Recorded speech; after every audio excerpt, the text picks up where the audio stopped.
Assalamualaikum warahmatullahi wabarakatuh. Perkenalkan, saya Ardian Pratama. Saya akan menjelaskan tentang clustering dan metode K-means.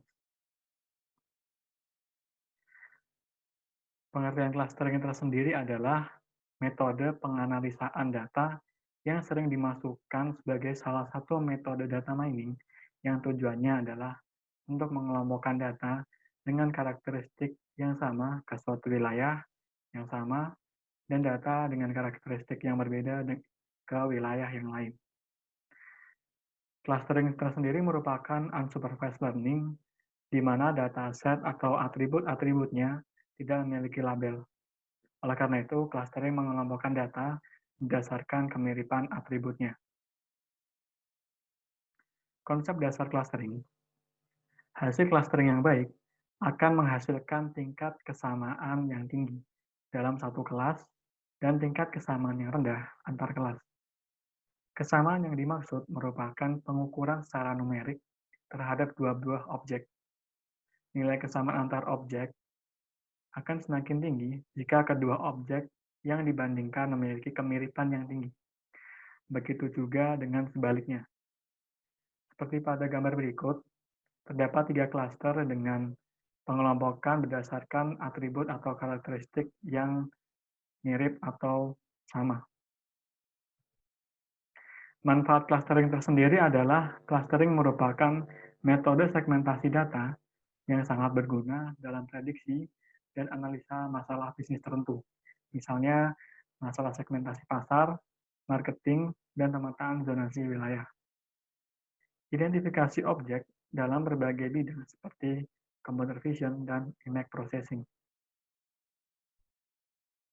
Untuk karakteristik clustering sendiri, terdapat tiga, yaitu hierarchy clustering, partitioning clustering, dan overlapping clustering. Hierarchy clustering tersendiri adalah pengelompokan data melalui suatu bagan yang berupa hierarki, di mana terdapat penggabungan dua grup yang terdekat di setiap iterasinya, ataupun pembagian dari seluruh set data ke dalam cluster. Contoh metode hierarchy clustering yaitu aglomeratif dan divisif. Nah, berikut adalah contoh dari aglomeratif pada gambar berikut. Nah, untuk langkah-langkahnya adalah yang pertama adalah identifikasi item dengan jarak terdekat. Contohnya pada gambar berikut adalah A dan B. Kemudian gabungkan item itu ke dalam satu klaster. Berikut adalah A dan B digabungkan menjadi AB. Dan DE menjadi DE, dan seterusnya. Kemudian hitung jarak antar klaster dan ulangi dari awal sampai semua terhubung menjadi satu. Berikutnya adalah partitioning clustering. Partitional clustering, yaitu data dikelompokkan ke dalam sejumlah klaster tanpa adanya struktur hierarki antara satu dengan yang lainnya. Pada metode partitional clustering, setiap klaster memiliki titik pusat klaster atau biasa disebut dengan centroid. Dan secara umum, metode ini memiliki fungsi tujuan, yaitu meminimumkan jarak atau dissimilarity dari seluruh data ke pusat klaster masing-masing. Contoh metode partitional clustering adalah K-means, yaitu metode yang akan kita bahas saat lagi. Dan berikut adalah gambar contoh clustering. Pada gambar A, klaster awal, di sini terdapat tiga klaster awal, dan data ini mulanya centroid dihubungkan dengan titik terdekat. Kemudian pada proses iterasi berikutnya, data ini mengalami perubahan.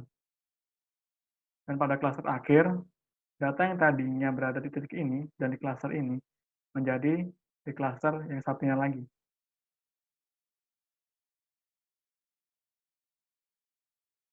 Overlapping clustering. Overlapping clustering merupakan suatu metode clustering di mana tiap objeknya atau data dapat menempati lebih dari satu klaster. Berbeda dengan dua tipe atau karakteristik cluster sebelumnya, yaitu hierarki dan partisional. Pada hierarki dan partisional setiap data hanya dapat menempati pada sebuah cluster. Berbeda dengan overlapping, di sini data dapat menempati lebih dari satu klaster. Dan contoh metodenya adalah fuzzy K-means dan Gaussian mixture. Contoh studi kasusnya adalah dalam suatu kondisi tertentu, terdapat suatu dokumen yang dapat dikategorikan pada banyak kategori. Seperti contohnya, pada kumpulan dokumen sinopsis film, di mana satu dokumen dapat dikategorikan sebagai film fiksi atau aksi, horor, dan drama. Sehingga untuk contoh kumpulan dokumen dapat teratasi karena dalam satu dokumen dapat menempati lebih dari satu klaster. Misalkan dalam film tertentu, misalkan film A, film tersebut merupakan film aksi dan film horor, bergenre film horor dan aksi. Sehingga klaster tersebut terdapat dua. Kemudian adalah metode K-means.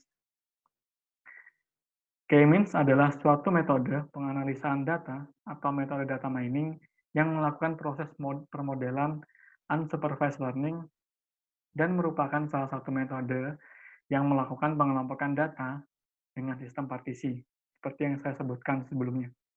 Dan metode K-means berusaha mengelompokkan data yang ada ke dalam beberapa kelompok, di mana data dalam satu kelompok mempunyai karakteristik yang sama satu sama lainnya, dan mempunyai karakteristik yang berbeda dengan data yang ada di dalam kelompok yang lain. Dengan kata lain, metode ini berusaha untuk meminimalkan variasi antar data yang ada di dalam suatu klaster dan memaksimalkan variasi dengan data yang ada di klaster lainnya. Untuk pemanfaatan K-means tersendiri ada dalam berbagai bidang, antara lain segmentasi pasar, untuk menganalisis pasar, dan berbagai macam halnya, kemudian tingkat kesehatan, dan tingkat pendapatan. K-means sendiri terdiri dari dua kata, yaitu K dan means. K sendiri adalah melambangkan jumlah klaster, dan means adalah rata-rata atau sebuah centroid. Untuk cara kerja K-means, secara umum metode K-means ini melakukan proses pengelompokan dengan prosedur sebagai berikut. Yang pertama adalah menentukan jumlah klaster atau K. Kemudian alokasikan data secara random yang nantinya sebagai centroid ke klaster.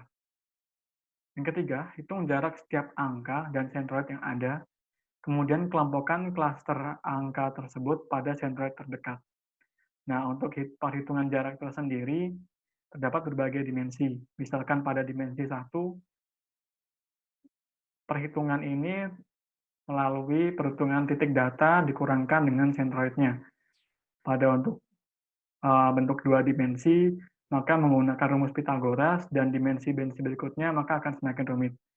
Biasanya untuk penghitungan jarak atau perhitungan K-means ini menggunakan tools data seperti R dan Python. Kemudian hitung rata-rata min setiap klaster dari data yang tergabung di dalamnya. Dan hasil min atau rata-rata tadi menjadi centroid yang baru. Ulang proses nomor 3 sampai 5 sampai tidak ada perubahan atau tidak ada centroid yang baru. Maka jika hal ini sudah terjadi, maka K-means sudah dapat menghasilkan hasil akhirnya. Dan berikut adalah contoh K-means clustering pada Python.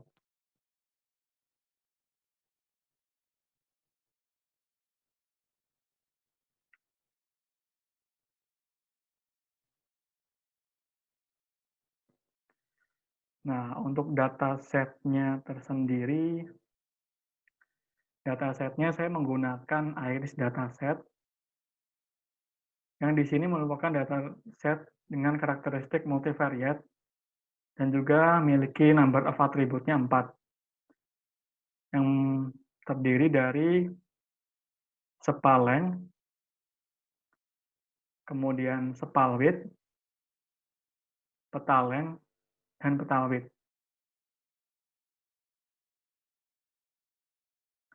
Dan untuk programnya saya mengambil dari dokumentasi dari scikit-learn, yaitu di mana mengklasterkan sebuah Iris dataset menjadi 8 klaster dan 3 klaster.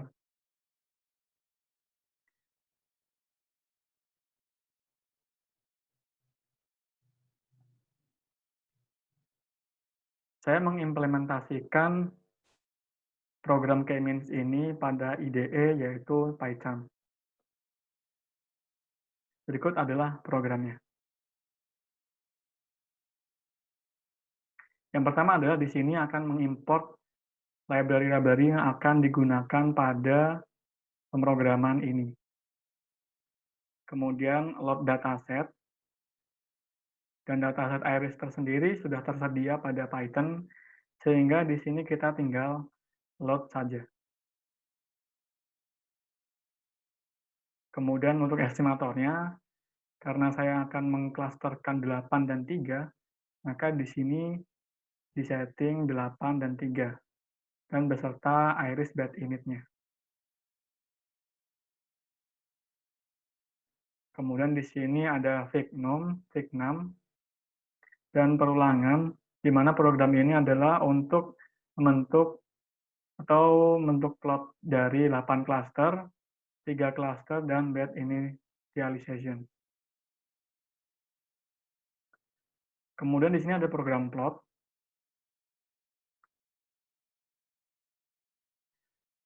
di mana program ini adalah untuk melakukan plot dari ground truth-nya, yang terdiri dari SOSA, versi color, dan Vergenica.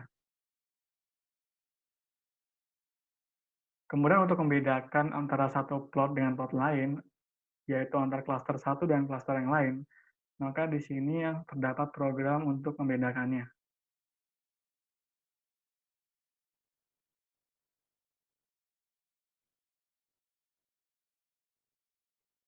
Dan untuk mengetahui hasilnya, maka kita akan melakukan running pada program ini.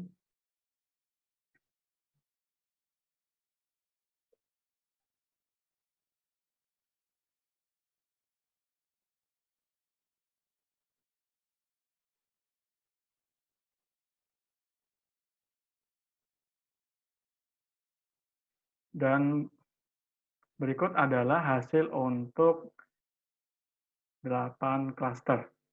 Di sini ditampilkan terdapat 8 warna yang berbeda untuk setiap klasternya. Dan untuk klaster ini tersendiri adalah 3 dimensi, di mana terdapat petawit, tepaleng, dan petaleng.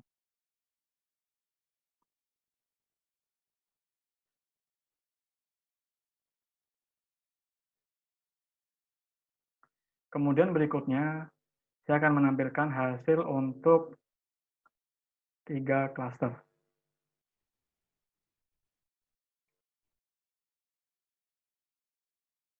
Dan berikut adalah hasil untuk 3 klaster, di mana terdapat 3 warna yang berbeda yang menggambarkan setiap klaster-klasternya.